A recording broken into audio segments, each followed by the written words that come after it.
En fait, le chrétien doit être un disciple pour accomplir les mêmes œuvres que son maître faisait. Tout à fait. C'est-à-dire que le disciple, c'est celui qui est discipliné. Discipline. D'accord? Donc, qui est discipline. Donc, j'accomplis avec discipline. Lorsqu'on est sportif de haut niveau, on a une discipline. Comment dirais-je, au niveau de la nourriture alimentaire, on l'appelle l'hygiène alimentaire aujourd'hui, une discipline physique. On fait du sport matin et soir pendant un certain nombre d'heures. C'est-à-dire qu'on vit avec les conditions pour être à niveau. Et disciple veut dire que je vis avec ce que la parole me demande de faire. C'est-à-dire que j'exerce mon corps à l'exercice de l'obéissance de la parole. C'est ça. Qui dit disciple, obéissance. Donc j'obéis et j'applique ce qu'on vient de vous dire tout à l'heure dans le principe du royaume. C'est-à-dire que je vis avec quand on est disciple sportif de haut niveau, on a une discipline, voilà, en fait, on a une rigueur, voilà. On a une rigueur pour notre corps. Et il y a aussi nos entraîneurs qui veillent sur nous. C'est-à-dire qui veille sur et notre Seigneur, c'est qui? C'est des fois celui qui nous a amené à Christ, et des fois même Jésus-Christ. Il veille sur nous pour le nous Saint-Esprit. reprendre. Le Saint-Esprit nous reprend. Lorsque nous commettons des erreurs, il nous reprend dans la nuit, il va nous dire, bon, dans une parole, ne fais pas ça, ne recommence pas. Et c'est ça le disciple. Et le disciple va appliquer, donc, lorsqu'il aime Dieu, eh bien, il va prendre du plaisir à vivre avec son maître. C'est ça. Appliquer les lois, et il pourra vivre d'une manière limpide. Que même s'il y a une inquiétude qui arrive, il va remettre tout à Dieu. Lorsqu'il y a un problème qui arrive, il va prier et il va remettre tout à Dieu. Et je me rappelle qu'une fois, j'avais une voiture, ça m'est arrivé 2 fois, mon fils les a écrasés. Et j'avais acheté la voiture et là, il a écrasé la voiture. Bon, c'est pas de sa faute, bien sûr, puisque c'était juste devant chez moi, les freins sont pas partis. Donc j'ai fait l'assurance, ça a pris au moins 6 mois. L'assurance m'a remboursé le même prix de la voiture 3 ans après, parce qu'il y avait une assurance spéciale, et 3 ans après. Et je peux acquérir 2 voitures. D'accord? Mais c'est pas ça qui m'avait impressionné quand tu as vécu cet événement-là. Moi, c'était le jour où il a écrasé une voiture qui était presque neuve et qui avait un certain prix. Tu as prononcé une phrase tout de suite et tu as dit Seigneur, montre-moi le bien qui va ressortir de ça. Voilà. Et moi, je suis resté à côté de lui, les yeux grands ouverts, et je me dis, mais il vit sur quelle planète? Parce qu'il n'avait pas de réaction. Moi, je sais que j'aurais dit à mon fils, tu as cassé ma voiture, non, je vais avoir des problèmes. Non, Seigneur, montre-moi quel bien va ressortir de ce que je suis en train de vivre. Donc, oui, mais moi, ça m'avait impressionné. Voilà. Parce que tu vis déjà dans cette sphère-là.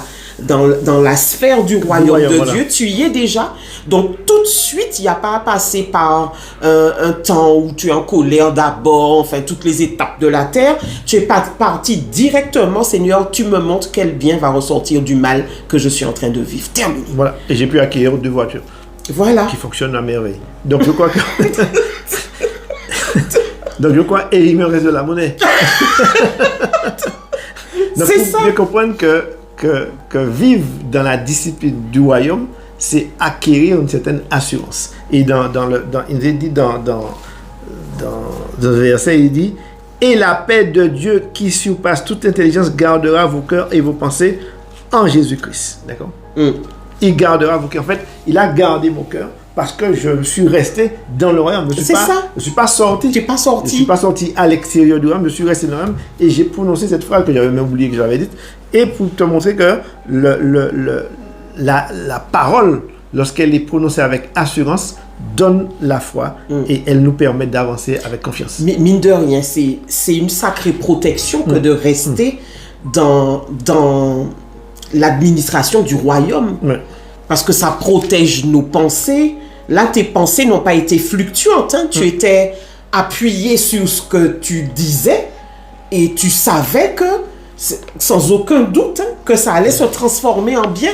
Parce qu'il y avait une loi du royaume qui devait s'appliquer pour toi. Cette loi-là, c'était Dieu transforme le mal en bien. Voilà, tout à fait. C'est ça en fait. C'est-à-dire que j'ai appliqué la loi du royaume. Dieu transforme le mal en bien. Donc, quel bien que tu vas mettre derrière ça?